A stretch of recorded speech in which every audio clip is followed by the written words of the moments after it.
Hello, everyone. Thank you for joining us today for our webcast, Leveraging New Composer Capabilities in ThingWorx 8. I'm Alex Cicchetti, and I will be your moderator for today's event. Our speakers today are Ryan Miller and Chris Baldwin. Ryan is a product owner on the technology platform team here at PTC, and he currently manages several product lines and features for the company. And Chris is a Senior Director of Product Management for the ThingWorx platform. He has more than 15 years of experience in industrial software and Internet of Things. Just a few general notes about this webcast. As usual, we would like our webcast to be interactive, so feel free to join the conversation. You can post questions in the Q&A pane at the bottom of your screen. It's a little widget that you can see there, and we will do our best to answer all of these during our closing Q&A session. In case we are unable to get to your question, we will have our team follow up with you after the event. And just one last note before we get started. We will be recording today's session, and we'll send the recording to all registrants as soon as it's made available. And with that, I'd like to hand it over to our speakers, Ryan and Chris. Hello, everyone. This is Chris Baldwin. Thanks for joining us today. We're just going to look over what we're doing with the Nextgen Composer. We're going to take a look at some of the cool new functionality we have in the Composer in ThingWorx 8. We're going to take a look at some of the new features we're looking at in future releases, especially with an eye for developers. And then we're going to do a live demo with Ryan. So let's take a look. As many of you may be aware that have worked with the platform before, the Composer is our interface for application developers to build out their models and their entities, their things, to write their own application logic, to build out visualization, and also to administer the system, whether you're talking about user management or monitoring logs or setting up connections and configurations. The Composer is that interface. What we've done this year, starting in our 7.4 release, is we've actually redesigned the entire interface with an eye for all the new functionality that we have on the platform, whether it's our industrial connectivity with our Kepware product, or if it's our augmented reality or analytics. We're trying to bring together all the new capabilities on top of all the existing functionality we have on the platform that we've had within ThingWorx for a while. So we've redesigned this interface. We're doing a phased release cycle, so it started in 7.4. In our 8.0 release, we're going to talk about more of that functionality. And then in September and December of this year, we'll have additional functionality added to the Composer, in which point in 2017 in December, we'll have all of the existing functionality from the Composer plus a bunch of new stuff all complete in the Nextgen Composer, and we'll actually deprecate the old Composer interface. So pretty exciting stuff, lots of new activity coming. The reason why we're phasing the releases and bringing in functionality incrementally is that we really want to get your feedback. We're interested, as we release one set of functionality in a particular quarter, we'll basically take that feedback that you give us and actually roll that into future releases that we do, just to make sure we get it right. A lot of that feedback you can share with us. You can obviously share with us today in the webinar, but also on a community that I manage at community.thingworx.com. There's a whole area devoted to the Nextgen Composer that outlines all the new functionality that we're bringing in, how you can use it, some tips and tricks. There's little polls and other opportunities for you to interact with the development team as well as other users like yourself. So pretty exciting stuff for the Nextgen Composer. Now let's take a look at what's new in 8.0. So again, since I've joined the company just a few months ago, what I've really tried to bring is looking at how we can enable developers on the platform, right? How can we make them more efficient, more productive, and more, make applications much easier to develop on the platform. So in 8.0, what we've done is we really take a look at service developers. So we've always offered two different ways of writing business logic within the platform in terms of our SQL and also our JavaScript services. So within the 8.0 release in the Nextgen Composer, you can now edit your SQL query and commands. And that's similar to how you did it in the old Composer, but we now offer also some syntax highlighting within the editor, so you can actually see what you're doing. Ryan will show that. What we're also offering is linting for our JavaScript services, and this is a super cool concept. This is basically as you're writing code within the JavaScript editor, you'll see in the text editor in the gutter, you'll actually see different icons of errors and warnings and suggestions about your syntactical errors or just different best practices and common things that you might want to find out as you're writing the code and not after you've already saved it and tried to execute it and then find out you've written bad code. So the linting is a very cool, inline right as you're writing the code, just giving you that immediate feedback on you may not want to do what you've typed. Code completion, very cool feature here. This is also as you're typing, as you're writing code, basically as you hit, a dot or an open paren or those types of code sequences, you'll basically see a drop-down list that will populate and offer suggestions on all the available properties, services, events that are available on that particular entity. And then basically all you do is mouse click or hit enter on that particular line item, and then a stub will be generated of that particular service or event with the proper arguments right in line in your code. So really quick way for you to reuse and find code that you've written within the system or that other developers may have written. So very consistent with other IDEs that are out there, but now bringing this capability right within the platform. Service browsing and code generation, this is kind of similar to the code completion, but it's really a separate window that we offer where basically you can browse through different entities.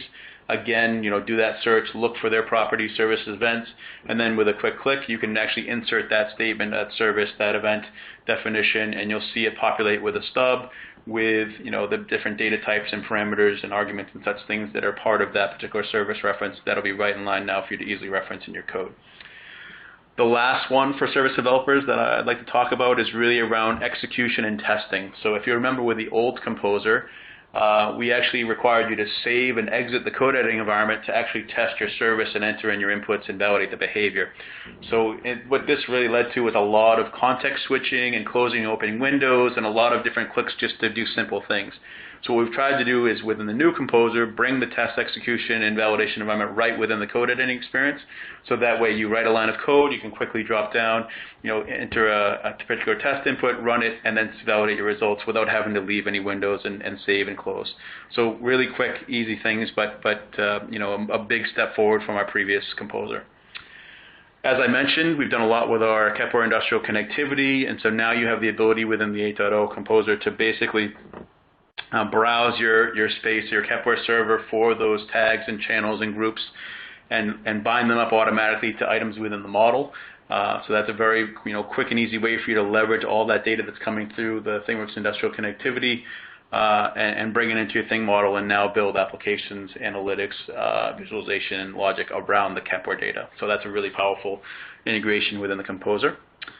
And lastly, we have a lot of enhancements around model and entity building. So what we've done also is bring in the event management, so you can now create, read, update and delete the events that you've built within the system, those event entities. You can also now configure on properties within the model. You can now configure anomaly detection and alerts off of those anomalies. So basically you can say within a certain confidence, within certain ranges and different conditions, you can now have the system train and learn your data and emit anomalies based on whether it's Kepware data or other machine data or other device data you're bringing into the system. Now within a few clicks you can now raise up anomalies right within the system, and it's all configured through the new Composer. Lastly, we also offer support for integration to business systems. So when you think about integration with SAP, or you think about integration maybe with a PLM or a CAD system or other business systems, what this enables you to do is our integration connectors allow you to map the APIs through our Swagger connectivity. Basically, we'll browse the Swagger spec, and we'll look at that REST API. We'll look at all the web requests and responses that API has to offer, and you can map those into your ThingWorx properties and services right within the Composer environment. So really powerful to browse that API and pull in just the bits you need to build out an application on top of that business system and integrate it into the rest of your IoT application. So really, really cool stuff here in 8.0. And now let's have a look and see some of these things in action. Ryan, take it away.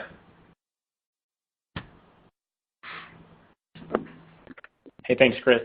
Hello, everybody. I'm Ryan Miller. I'm going to take us through a demo of some of the features that Chris just mentioned. And a lot of the features are around events, SQL services, JavaScript services, and some of the new features to help productivity. So before we take a look at any of these scenarios, let me just quickly explain how you would get into the Nextgen Composer. All right, so you're looking at ThingWorx, the classic composer. To be able to get to Nextgen Composer, it's actually, we save the option as a user preference. So if I go under my user preferences here, there's an option now to turn on the new composer features. So if I select that and hit done, when the screen reloads, you'll see that there is a new composer button up here in the top right, just next to my username. So if I click on that, it actually loads the Nextgen Composer for us. Okay, so let's take a look at a scenario where we may want to add an event, define an event for a thing. So in this case, we're going to take a look at a smart washing machine, and the event data that we may want to send out, I have pre-created a data shape here called wash cycle info. If I take a look at that, I'm just adding in the date and time of the event, maybe the water temperature, and the duration of the cycle. So that's the data packet that we'll send with our event. And if I go and actually create a new thing called My Smart Washer,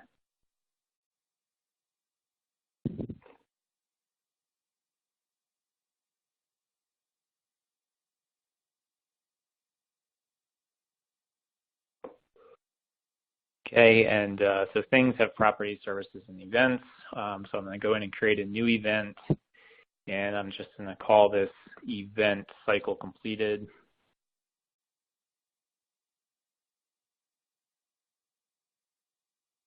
And it requires a data shape, which is just that data packet that I just mentioned earlier.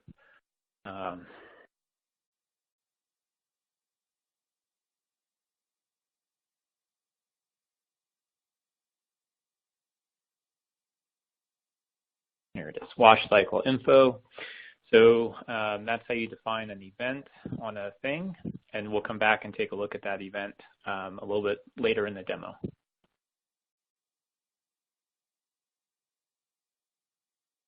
Okay, so let's take a look at another scenario showing some of the new features around our SQL services. So I'm going to go in and I'm going to create another new thing, which is basically going to be a pointer just to a sales database.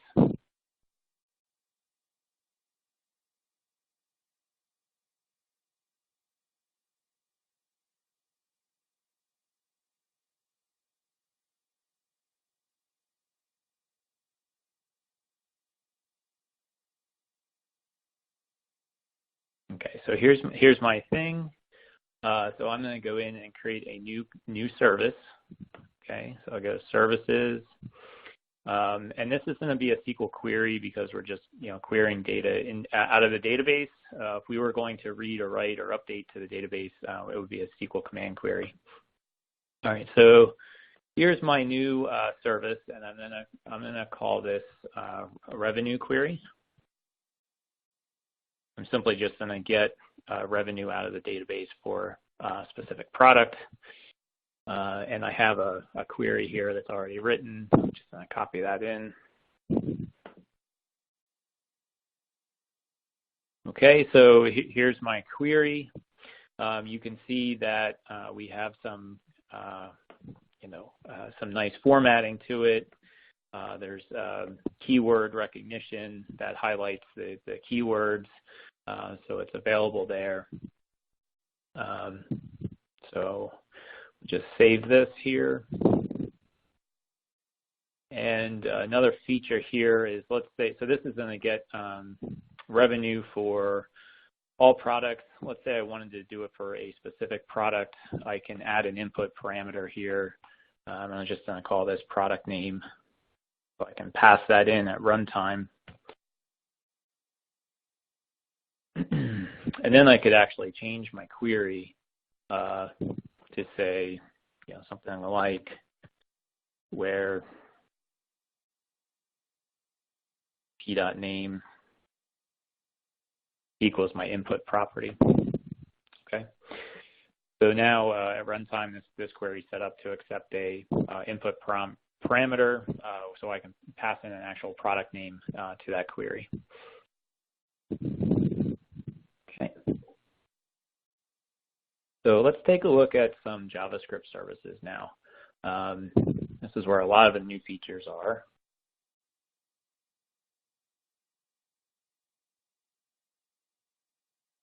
So I have a thing that exists in my system called the utilities. So it's just a list of, or a group of functions or services. So I'm going to go in, I'm going to create a new service in here. And all this service is going to do is reverse an input string. So it's going to be called reverse. I'm going to add an input, just call it string. And it's going to have an output, which is a string. So all this service is going to do is take a string in and reverse the characters and output the reverse string. So I also have code snippet here. And if I paste that in to the code editor, you can see that we already have a bunch of visible warnings and errors showing me that something's not right with my code. So let's see, if I take a look at the first line here, just mouse over that, it says, hey, you're missing a semicolon. So let me take care of that. So then that gets corrected. So here's an error with the red line. Looks like I didn't close off my braces. So let me take care of that. Okay. So this just has a lot of issues with this line here. Let me get rid of that guy. Something's not right there. Okay. And let's see, return a missing semicolon, but that something's also not right there. So let me just change this to say I have to spit out the results. Okay. So that looks pretty good. At least my lint errors are gone. Let me resize this window so I can show you how to test and execute this. And if I've gotten everything, I can actually execute, test this service right in the window here. So under the execute page or tab, it's asking for what my input is. And let's see, if I put in, ThingWorx 8.0, and if I did everything right and execute it, okay, so here's the result. It's my input basically just reversed. So a cool feature that we added for 8.0 and Nextgen Composer is the ability to save inputs. So imagine, if you will, we have a service that's got 8 or 10 or 12 inputs to it, and then when you want to test it, each time you have to go and manually enter values for all those inputs. So I can actually save this input set, and I'll just call this ThingWorx 8.0 as the input set. Okay, so now it shows up here as my input. So let me add another one. I'll change my text string to say, just my name. And I'll save the input set as, I'll call this presenter. Okay, so now I have two different input sets. So if I switch to the presenter, it loads, the value for that. If I save and execute it, there you go, it executes. And I can switch back to my first data set, save and execute that, and there it is. So that's a pretty neat, cool time saver, especially with services that have multiple inputs to it. Let's see. Okay, so another feature that Chris mentioned on the previous slide was code completion, and we also added in the ability to dereference variables. So I can create a variable in here. I'll just say me, which is or M, which is a shortcut for me, and me is a reserved word in ThingWorx, which basically refers to the thing that you're editing. So if I do me dot, you can see it comes up with a list of properties, services. There's events listed in here. So if I was working on my smart washing machine, and since I added that event in the first little demo I gave, you would see the event for the cycle complete listed here. So let's see. I'm just going to stop this at me. And I'm going to, just for kicks and giggles to show this, I'm going to overwrite the S input variable. And let's see, I'm going to do m.name.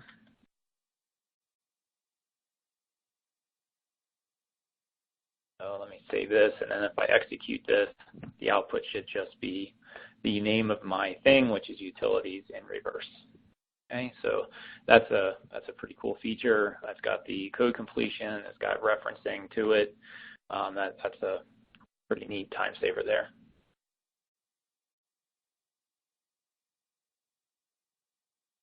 All right, so let's go back to our washing machine and show you how we could reference other scripts. So I'm going to go into my washing machine, and I'm going to add a new service called getInfo.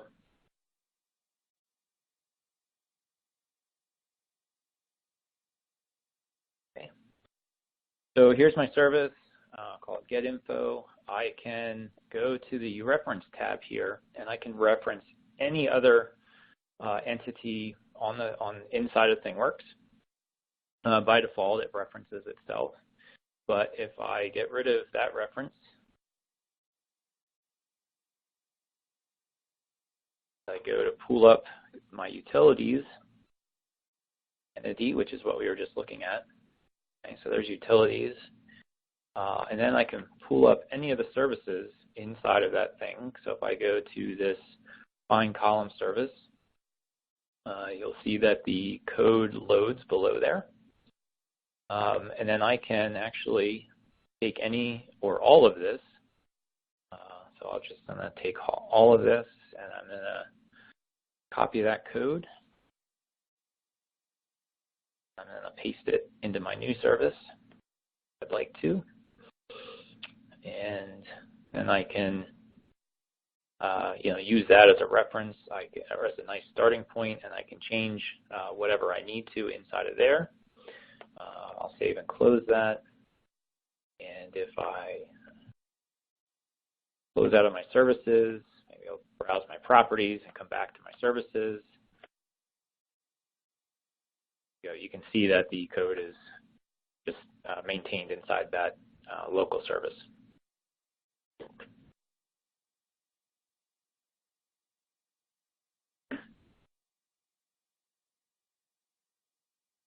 Okay.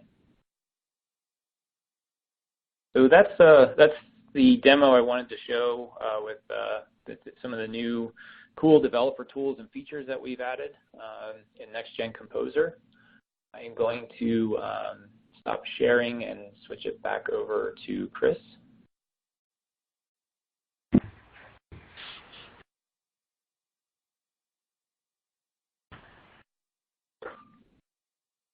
All right, thanks, Ryan. So as you can see, a lot of improvements over the former Composer, really trying to think about developer productivity. Some of the things that we didn't get a chance to show, but definitely if you are in the Nextgen Composer, I would urge you to look at the different screen layouts and resizing capability that we offer now, giving you more screen real estate to look at your code or do some side-by-side comparisons, etc. All of the views are intended to be dockable or resizable and really allow you to customize the interface. And so really, if you think about, all of this was in the 8.0 release. We do have releases of the platform and Nextgen Composer coming out in September and December of this year. So what can you expect to see, and what are we thinking about for, developers on the platform? So as I mentioned earlier, we have administration really looking at how system administrators can go in and manage the applications they build within the platform. So taking forward all of that capability we have in the existing Composer, trying to rethink that interface, and a lot of the feedback we've received about how do you look across logs, across devices, or across services, some of those logging type use cases and monitoring of the active edge and device type capabilities all within the platform. How do we improve that interface? How do we basically allow for an easier way to configure your users and groups and organizations and all the permissions and authorizations that we offer in the platform? We do have interfaces for that today, but we're really looking at how can we improve that and make it much easier to manage and not only create the first time, but also manage over time, release over release of your application, or as things change in your organization, how can you quickly go in and make those changes in an effective way. What we're also trying to do is really look at enhancing the ability for multiple developers to work within the system, right? So, right now, there are certain ways that you can get into situations where, maybe you're having trouble editing or figure out who edited what, and basically what we're trying to do in the newer versions of the platform is to really allow you to work safely alongside each other and collaboratively. Using things like Git integration and Git plugin, and making you aware of what's changed within the system, who changed it, and why, and also being able to manage different versions within your own environment and then with your development, production, staging environments, etc. Really trying to enable some of the best practices around source control, continuous integration, and really modern development practices for within the platform, trying to bring that in. Also along the lines of our JavaScript services, we really want to also, you saw the test execution that Ryan showed. What we really want to offer is some more inspection and debugging. So as you're executing, those services, just as Ryan was, how can you set breakpoints, look and watch variables? How can you iteratively step through the code or step into other services that might be running on the platform, so that you can kind of debug and troubleshoot as errors arise in your development or in your logic once the application's been released. So, really trying to be on par with other development tools in that regard for us debugging services, and really looking across the platform for all the entities and their current values and states. Refactoring is also a big thing that we're thinking about in terms of, if you can imagine today as you're developing on the platform, how can you safely edit a service, its arguments, its data types, even the thing names themselves? How can you, basically within a few mouse clicks rename that object and have all the references in the systems quickly and safely update and maintain the integrity of the application and the logic you've built? Really looking at ways that other IDEs do this and trying to bring this within the platform as well. Dependency and reference management, really cool stuff here. In terms of when you think about all the different bits and pieces you're bringing into your IoT application, there are extensions, there are widgets, there are different libraries, there are different, maybe things that you've downloaded from the marketplace, or things you developed also within your own organization that you want to share within different products within the platform. All of that hierarchy of dependencies and references within your entities and within the extensions and the libraries that you're using.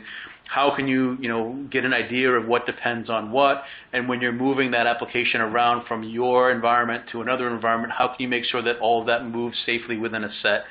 We do offer projects and other items today within the platform for that purpose, but this is really the next generation of that, and really trying to make it easier to manage your dependencies and extensions and code within the platform. So really trying to do a lot of work there.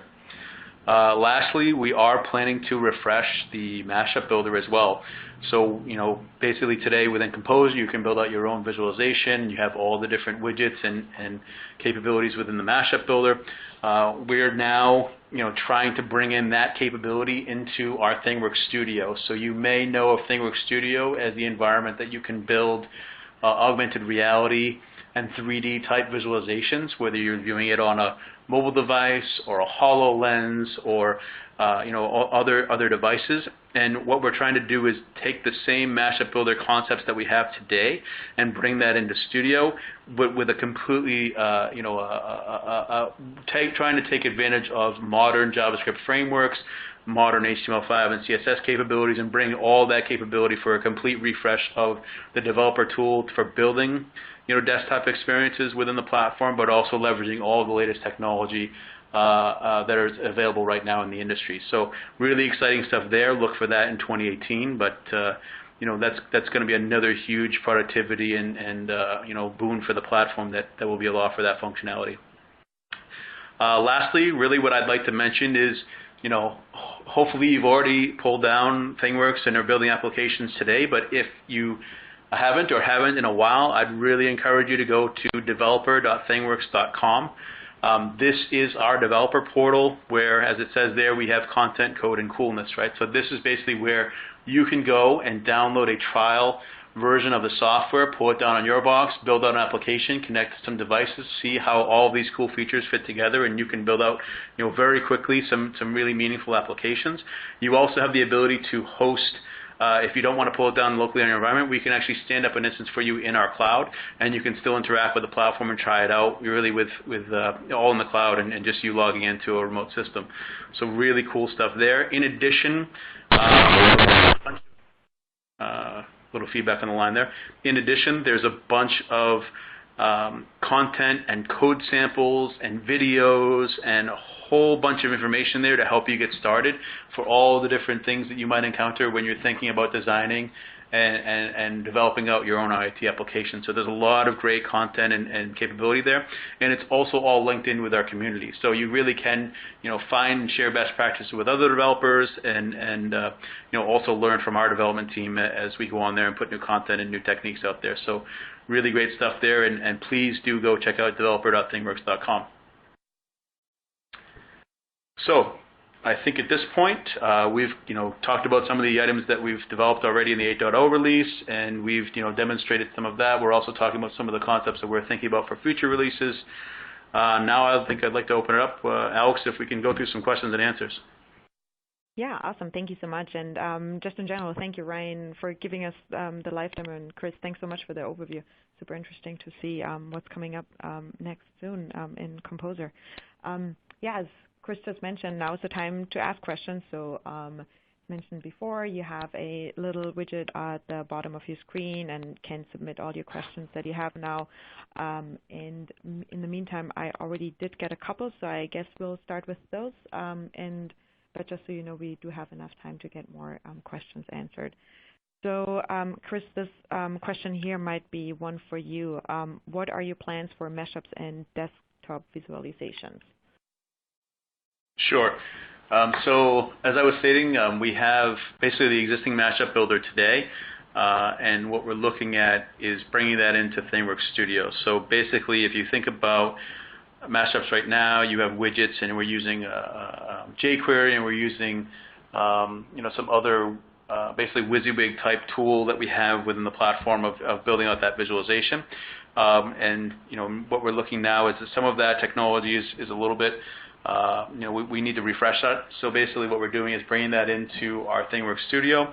You can still expect the same drag and drop, dragging in your widgets, making a layout, doing custom styling and such things to tailor that application to match your organization's, look and feel. You can also still browse the model, connect up and bind up to entities, in addition to all the other things that Studio provides, including maybe interacting with the geometry of the particular asset that you might be modeling, or other experiences, leveraging different contexts and locations that are within the environment, using the location services that might be within the browser or within the device, and trying to incorporate into a much more holistic and interesting and contemporary visualization experience. So basically the ThingWorx Studio product exists today. It does work for mobile development as well as the 3D and augmented reality experiences, and we're bringing in additional capability to take in the mashups as well, so that it can all be part of the same visualization experience building environment. And that's the mashup. The studio is available today. The mashup and desktop experience capability of that is going to be in 2018. And what we're looking at there is not just developing out new desktop and browser experiences within that environment on top of the platform, but also ways of taking your existing applications and logic and bringing those into the new visualization, so that you can maintain your investment, but also take advantage of all the cool new stuff we have. Awesome, thanks so much. Next question that I have here: does the Git plugin integrate with a privately hosted GitLab environment, or is it public-facing only?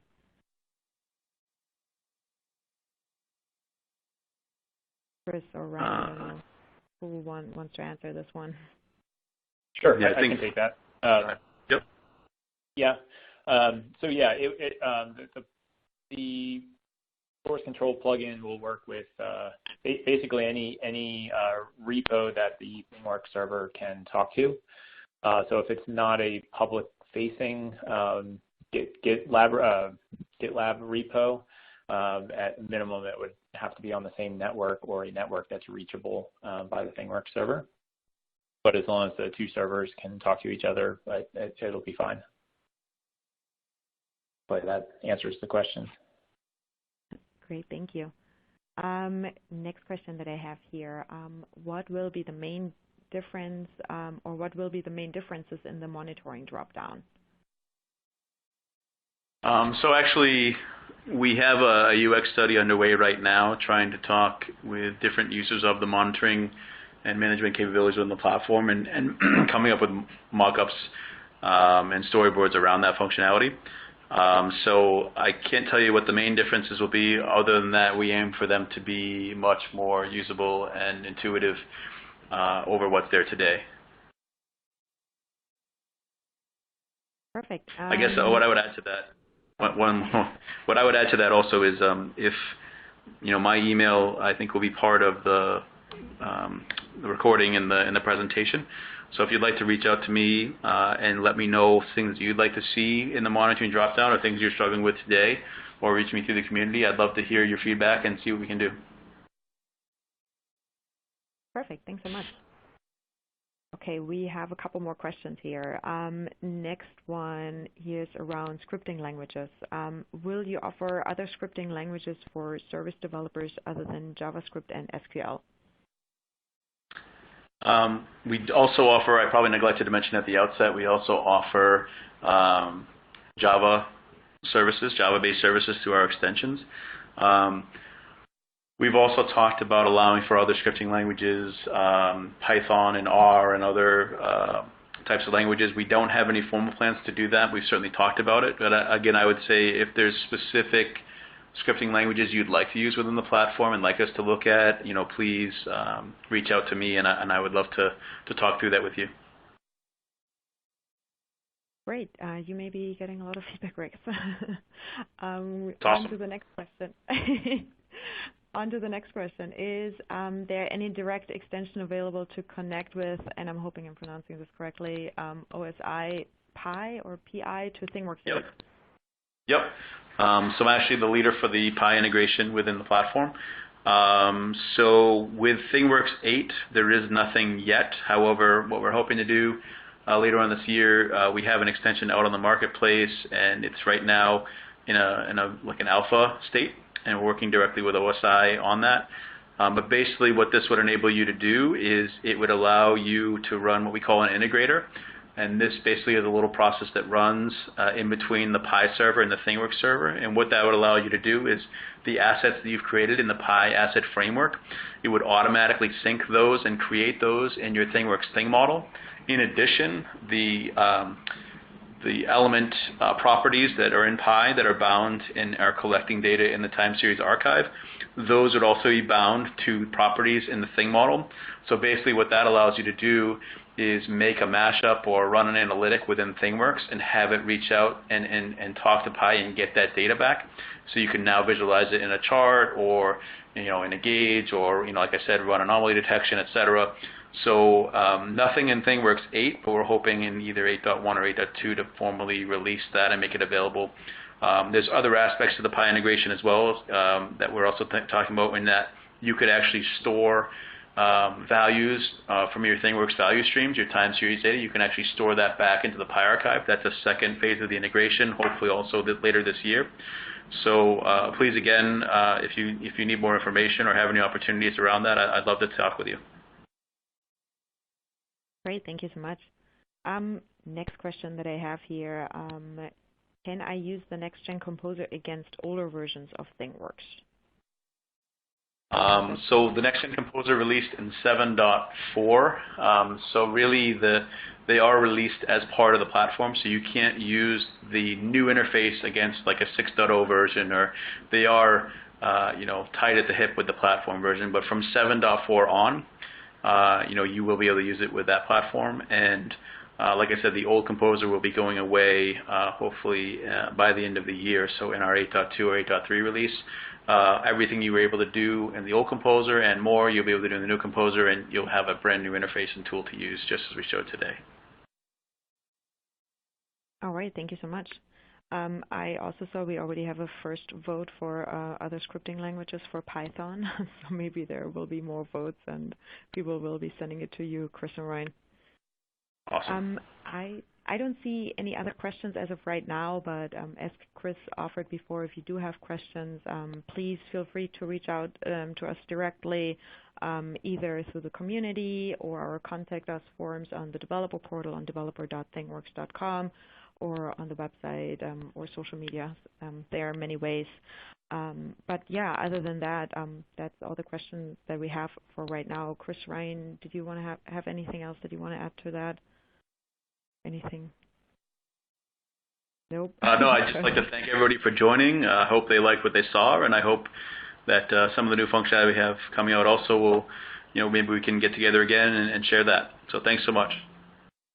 Yeah, and also thank you from my side for joining us for our webcast today. And as I mentioned earlier, we will be sending you a recording of the session in about 48 hours or so. And if you have questions, please feel free to reach out to us. There's a lot of great content that you can find on the developer portal if you want to start out or try out some of the things Ryan and Chris talked about today. Well, other than that, thanks again so much for joining us today. Thanks so much, Chris and Ryan, for providing the insight. And for everyone on the line, I hope that you found today's session valuable and will join us again for future webcasts. Thank you so much. Bye. Thank you.